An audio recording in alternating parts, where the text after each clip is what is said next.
L'épreuve de tous les dangers est enfin arrivée et ça va peut-être faire mal. Ouais des potox, c'est Ontox et bienvenue dans cette nouvelle vidéo consacrée à la critique de l'épisode 33 de la 8ème saison des apprentis aventuriers. Et comme d'habitude, avant de commencer, n'hésitez pas à liker, partager, commenter la vidéo, ça aide énormément la chaîne. L'objectif de la vidéo d'hier c'était 60 likes, sauf qu'en fait vous l'aviez déjà réalisé à la vidéo d'avant. En fait, l'avant-dernière vidéo, l'objectif c'était 50 likes et vous aviez déjà atteint les 60 likes, donc on va corser la chose, hein, on n'a pas trop le choix, donc objectif pour cette vidéo 70 likes. Est-ce que vous allez réussir à atteindre les 70? Là ça risque d'être un petit peu plus chaud, mais bon, on verra qui répondra présent. Et encore une fois, merci à toutes les personnes qui likeront cette vidéo. Pour vous ça représente peut-être pas grand chose, ça représente peut-être un clic, mais moi c'est le seul moyen que j'ai vraiment de voir si mon contenu plaît ou non. Et quand je vois qu'il y a beaucoup de likes, forcément, bah ça fait extrêmement plaisir. Et pour toutes les personnes qui apprécient mon contenu, n'hésitez pas à vous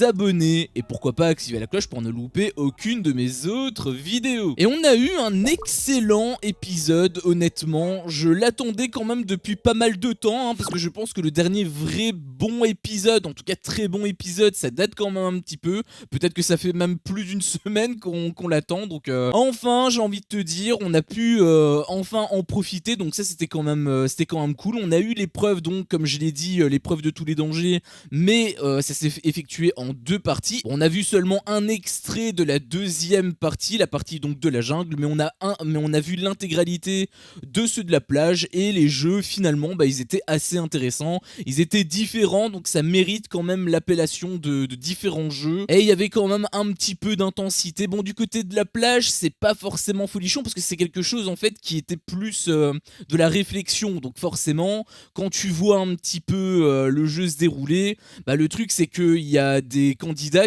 il y a des binômes qui prennent de l'avance très très rapidement et d'autres qui prennent du retard aussi rapidement en fait. Du coup bah déjà dans ta tête tu te fais un petit schéma, tu te dis ok lui va finir premier, lui il va finir dernier, et finalement bah le schéma s'est réalisé puisque bah forcément la progression a été constante. Les roses ont quand même compris finalement, ils ont un petit peu rattrapé les bleus sur la fin, sauf qu'en fait bah, c'était beaucoup trop tard. Et donc oui, ce sont les roses qui finissent troisième et qui doivent donc repartir dans la jungle. Je trouve que c'est vraiment ultra injuste parce que les pauvres, la seule fois où ils ont réussi à atteindre la plage, bah ils se font directement dégager par un jeu qui était totalement inattendu. Et le Jean Pascal, là les oranges, on a l'impression que ça faisait à peu près 3 semaines qu'ils étaient dans la jungle, et ils ont effectué peut-être 2 ou 3 jeux, mais je veux dire en termes de temps d'antenne c'est pas du tout comparable, et ça je trouve quand même que c'est vraiment dommage. Pour moi les roses ils se sont fait clairement entuber hein, sur ce coup. Il y avait eu également Maeva qui encore une fois a bouffé son binôme, à savoir donc bien évidemment Rémi. Alors Rémi il a pas trop bronché, il a écouté et honnêtement bah ça a payé hein, puisque bah finalement ils ont réussi à être deuxième, donc ils ont réussi quand même à se sauver, donc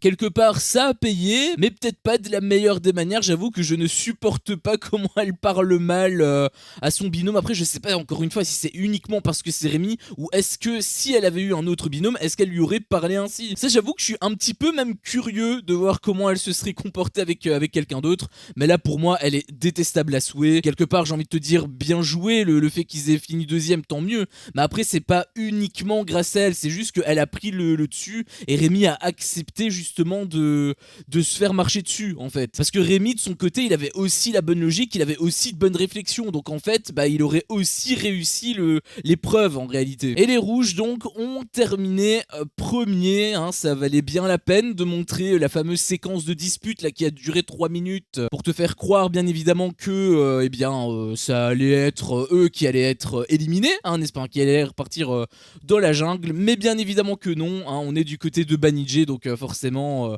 leur style de montage, leur format est toujours identique, c'est-à-dire qu'ils te montrent quelque chose et c'est toujours l'inverse qui se produit. Donc concernant les bleus, pas réellement, hein, parce que j'avoue que je m'attendais à ce que les bleus sautent, sauf que je m'attendais surtout à ce que ce soit un jeu en fait qui soit plus physique. Là on t'a mis l'accent sur le fait qu'il était blessé, et en fait bah le jeu c'était absolument pas en rapport avec un truc sportif, donc automatiquement la séquence qu'on a vue avec le fait qu'il soit blessé, bah il est complètement caduque, hein. On te montre ça mais en réalité ça n'a aucune importance, donc c'est encore une fois un petit peu pour rallonger l'épisode, enfin pas l'épisode d'aujourd'hui, c'était l'épisode d'hier, stagiaire. Et du coup voilà, la séquence était absolument pas pertinente en fait. Ils te l'ont montré mais ça a servi à rien. Et bilan un petit peu de ce jeu, bah en fait je l'ai trouvé sympa, enfin moins sympa que le deuxième jeu quand même, mais au moins il s'est passé des trucs, hein, donc bon j'ai envie de te dire c'est quand même cool. C'est triste hein, quelque part de se dire que bah il y a un jeu, même s'il est pas ouf,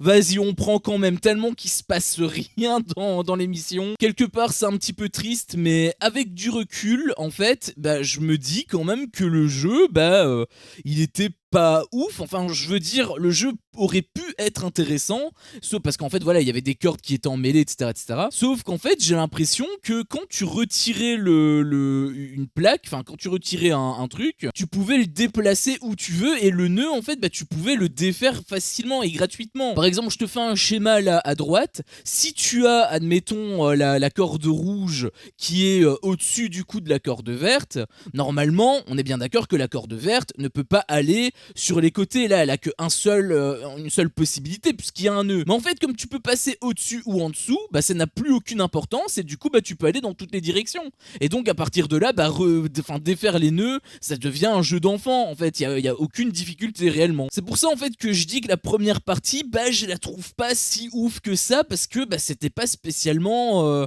difficile. Dans la deuxième partie par exemple, ce qu'ils doivent réaliser, donc ils doivent les binômes féminins doivent lancer un sac et le binôme masculin il doit le récupérer avec une longue perche etc. Enfin là déjà c'est beaucoup plus impressionnant, là tu te dis ok là c'est difficile, là il a du challenge. Et c'est d'ailleurs pour ça que pour moi le deuxième jeu en fait bah il est plus sympa que le premier. Bon au-delà du fait que voilà c'est plus dynamique parce que bah, du coup ça bouge, forcément il y a pas de réflexion, c'est pas un jeu de réflexion donc automatiquement c'est quand même plus rythmé hein, fatalement. Mais avant quand même de passer sur ce jeu il s'est passé quelques petits trucs. Bon déjà hein, le jeu là, le premier jeu on n'est pas passé directement là-dessus hein. D'abord on est parti du côté de la jungle hein. Encore une fois un montage totalement incohérent, on te monte la sauce avec l'épisode d'hier, la fin de l'épisode d'hier, le gros cliffhanger de l'épisode pour te dire que voilà l'épreuve de tous les dangers est enfin arrivée, sauf qu'en fait bah non hein, puisqu'on repart du côté de la jungle le lendemain, enfin par rapport à l'épisode je veux dire. Donc encore une fois c'est monté complètement à l'envers, ils gèrent absolument pas leur cliffhanger et vraiment c'est triste, mais normalement c'est du montage élémentaire, je me demande qui monte en fait. En réalité il a moyen que ce soit un stagiaire hein, parce que j'avais déjà vu justement quand je postulais à l'époque où j'étais en formation hein, n'est-ce pas, je recherchais justement pour un stage et il y avait justement des productions de Banijé W9 qui recherchaient des stagiaires non rémunérés mais conventionnés quand même. Et en réalité je serais même pas surpris que c'est un stagiaire, et en réalité si c'est le cas bah ça s'en ressent en fait. On a eu également l'épreuve, la première épreuve qui a été coupée en deux hein. Bon ça c'est comme d'habitude et ça fait chier puisqu'on est parti du côté de la jungle alors qu'il se passait absolument rien. Je veux dire le jeu était intense, il se passait des trucs, il y avait une musique épique et finalement bah on te le coupe et on te fait partir du côté de la jungle avec une petite musique mignonne etc. Enfin le rythme est mal géré mais à un point je pense que vous vous rendez pas compte en fait. En plus c'est pour nous montrer quoi, c'est pour nous montrer bah, que les candidats cuisinent. D'ailleurs je sais pas si vous avez remarqué mais on ne voit plus une image d'un candidat qui trouve de la nourriture, on n'en voit plus. Pareil par exemple avec le scorpion là, normalement il était censé avoir un nid, j'avais même parlé de ma théorie, il y en avait beaucoup qui me disaient ouais t'es complètement à côté de la plaque, c'est impossible, il y a simplement un nid de scorpion sauvage à côté. Ouais bah j'aimerais bien savoir où il est ce fameux nid parce qu'on n'en parle plus en fait, on en a eu deux et c'est tout. Donc je me demande où sont les œufs de scorpion hein, bien sûr on se pose encore plein de questions hein, du côté des apprentis aventuriers. Et il y a eu un truc également qui était trop bizarre parce que ils sont partis, donc voilà ensuite on te monte la sauce, voilà préparation pour le jeu etc et ils se barrent. Et c'était trop bizarre parce que habituellement quand ils font ça bah il n'y a pas de jeu en parallèle. Là le truc c'est que ils partaient, sauf qu'il y avait le jeu qui se déroulait en parallèle, ce qui fait qu'on se serait dit bah ça veut dire qu'ils vont se télescoper, ou peut-être que voilà, enfin peut-être que simplement les candidats de la plage vont pouvoir voir le jeu et en fait ils ont pas pu le voir non plus. Et du coup bah c'est trop bizarre parce que quand t'as terminé donc ce premier jeu, la transition en fait entre les deux jeux, entre le premier et le deuxième, bah c'était tout simplement la même transition, le même plan, c'est-à-dire que on quitte l'arène, hein, avec la transition, forcément on vient de terminer le premier jeu, donc on quitte l'arène, sauf qu'en fait derrière, bah y a rien, puisque bah, on vient de voir justement la séquence où les candidats de la jungle partent pour leur propre jeu. Donc en fait on a vu une transition où on quittait l'arène pour revenir sur l'arène. C'est quand même fabuleux, hein, la transition qui ne sert absolument à rien hormis à gagner 3 secondes, tu vois. Et c'est ça que je te dis, ça n'a absolument aucun sens. Je me doute que pour la plupart d'entre vous, vous en battez les couilles parce que, bah voilà, vous voulez juste voir des jeux, vous voulez juste voir des candidats se foutre sur la gueule. Je peux le comprendre. Sauf que j'estime quand même que quand tu crées quelque chose, quand tu crées un contenu audiovisuel, bah il doit quand même avoir un minimum de un petit côté artistique quand même. Ils font pas ça juste pour l'argent, il y a quand même une volonté derrière. Peut-être pas forcément du côté des producteurs, parce que les producteurs peut-être que eux ils voient que l'argent, mais du côté justement des monteurs par exemple, tu montes pas que pour l'argent, ou alors ta vie elle est giga triste en fait. Et si t'as un stagiaire non rémunéré, bah je t'en parle même pas, c'est encore pire. Donc tu devrais vouloir avoir justement ce côté artistique et faire des trucs comme ça qui n'ont ni queue ni tête, qui ne servent absolument à rien.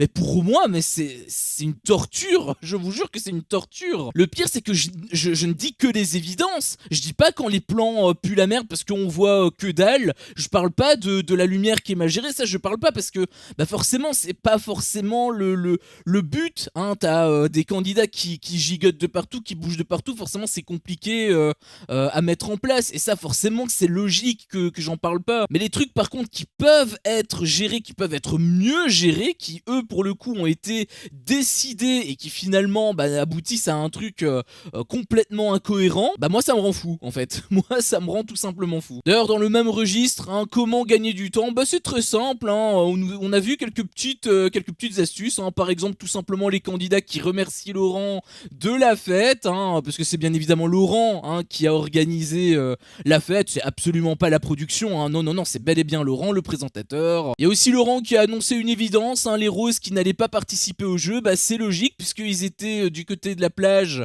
et ils ont joué leur jeu, donc c'était évident qu'ils allaient pas jouer, mais il fallait encore une fois le rappeler, comme ça on gagne quelques petites secondes. Mais le truc vraiment qui m'horripile, c'est quand les candidats répètent les règles en interview. Tu as Laurent qui t'explique les règles et on voit la même chose avec les candidats qui te le disent en interview, alors qu'on vient d'entendre Laurent le dire en fait. Et là je te le pointe du doigt parce que j'ai été un petit peu énervé, hein, par rapport à ça. Je sens que voilà, le moindre petit détail ça commence à me saouler en fait avec cette émission. Mais en fait c'est une accumulation, et le truc que je te dis là avec les interviews, je le dis pas forcément tout le temps, mais en fait ça arrive à chaque épreuve, à chaque jeu, chaque duel, à chaque fois ça arrive, et c'est horrible parce que toi tu n'as qu'une seule envie quand tu attends par exemple une semaine pour avoir un jeu. Bon, t'attends pas une semaine, mais quand t'attends 2-3 jours pour avoir un jeu et que t'en as toujours pas et que t'en as un au bout justement de ces 2-3 jours, bah toi t'as les nerfs à vivre, t'as qu'une seule envie, c'est de voir justement les jeux. Sauf que en fait quand t'as Laurent qui t'explique l'épreuve, ok t'essaies de comprendre et tout, c'est cool, et puis bah t'as encore la même chose, t'as un copier-coller, en fait t'as un copier-coller, et peut-être encore une fois que vous le ressentez pas, mais moi avec cette accumulation, avec tous ces détails, vraiment je commence à péter mon crâne. Vraiment ça commence à me gonfler. J'ai hâte vraiment que cette émission se termine, hein, parce que je prends pas du tout de plaisir. Autant avec Deux Cerveaux j'en prenais énormément, et je suis bien content d'ailleurs que Deux Power va enchaîner. Je sais pas quand ça va enchaîner, mais j'ai hâte que ça enchaîne, parce que vraiment je commence à en avoir un petit peu plein le cul, hein, je te cache pas, des apprentis aventuriers. Et donc la deuxième épreuve, celle-là pour le coup était quand même assez sympathique. Malheureusement ça a pas été la plus longue épreuve, hein, par rapport à ce qu'on a vu, parce que ça a été coupé en deux. D'ailleurs c'est drôle, hein, parce que quand il se passe rien ils te font des épisodes de 50 minutes, et quand tu as deux jeux ils te font des épisodes de 40 minutes. C'est vraiment très intelligent, hein, ça aussi. Et en fait du peu d'images qu'on a vu, j'avais trouvé que bah déjà les oranges étaient extrêmement chanceux, hein, puisqu'ils avaient genre, je pense qu'ils avaient 3 points, il fallait mettre 5 sacs il me semble. Et en fait pourquoi est-ce que je dis qu'ils sont chanceux, parce que je pourrais te dire que voilà ils ont simplement bien joué, mais honnêtement bon après ils ont bien joué, je dis pas, mais je veux dire sur le premier lancer de Delphine, hop ça atterrit nickel. Bon déjà voilà, hein, on va dire que leur taux de chance est quand même assez élevé rien que par rapport à ça. Mais surtout à un moment donné tu as la Delphine qui juste le lance n'importe quand, n'importe comment, elle dit même oh merde, parce qu'elle se rend compte qu'elle l'a lancé n'importe comment, mais ça atterrit quand même tranquille, vraiment, mais ils ont le cul bordé de nouilles les oranges, c'est une dinguerie. Ce serait très drôle d'ailleurs que ils reviennent dans la jungle, parce que du coup ça veut dire qu'on aurait vu l'épreuve de l'affrontement etc pour absolument que dalle, hein, parce qu'on serait resté exactement au même postulat que avant en fait. Mais surtout le gros questionnement du coup de cette fin d'épisode, c'est est-ce que les gris vont être éliminés, parce qu'on les voit qui sont quand même pas mal en difficulté, et on voit aussi que Kevin perd patience. Bon après c'est pas forcément étonnant vu que c'est un Marseillais, hein, on sait très bien comment il est, on a déjà vu plein d'épisodes, de plein d'émissions de télé-réalité avec lui, donc j'ai envie de te dire que c'est vraiment pas étonnant. Mais par contre ce qui pourrait l'être déjà un petit peu plus, c'est justement cette fameuse interview, est-ce qu'ils sont en danger ou non, parce que honnêtement quand j'ai vu ça je me suis dit ah bah peut-être qu'ils sont en danger, peut-être même que c'est eux qui vont être éliminés, en tout cas c'est parti pour. Sauf que étant donné qu'il y a eu cette interview, bah je me pose la question finalement, est-ce qu'il va être réellement est-ce qu'il va être réellement éliminé, hein, parce que on sait très bien comment fonctionne Banijay avec W9, ils aiment bien te montrer l'inverse, enfin ils aiment bien te montrer quelque chose pour te divulguer, te révéler l'inverse par derrière. Donc est-ce que ça va être encore une fois le cas pour la peut-être millième fois dans cette émission? Je sais pas, hein, faudra voir l'épisode de demain, mais en tout cas j'ai envie de te dire, pour moi ils vont pas l'être.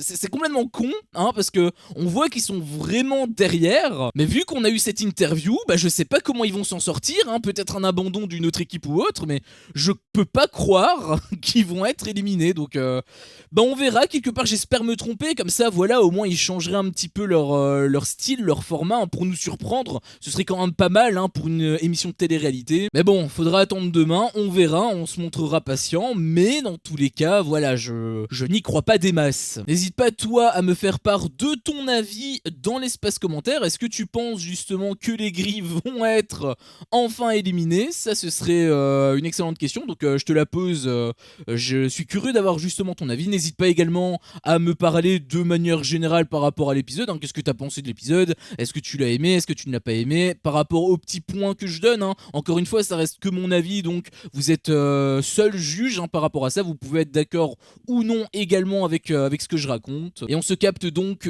demain pour la prochaine vidéo, et donc probablement même pas la seule où il va encore avoir un petit peu de jeu, puisque je pense qu'il y aura un petit peu de jeu au début d'épisode, et c'est tout, hein, puisque à mon avis jeudi, enfin le reste de l'épisode il y aura plus de jeu forcément puisqu'on sort d'un jeu, donc c'est logique.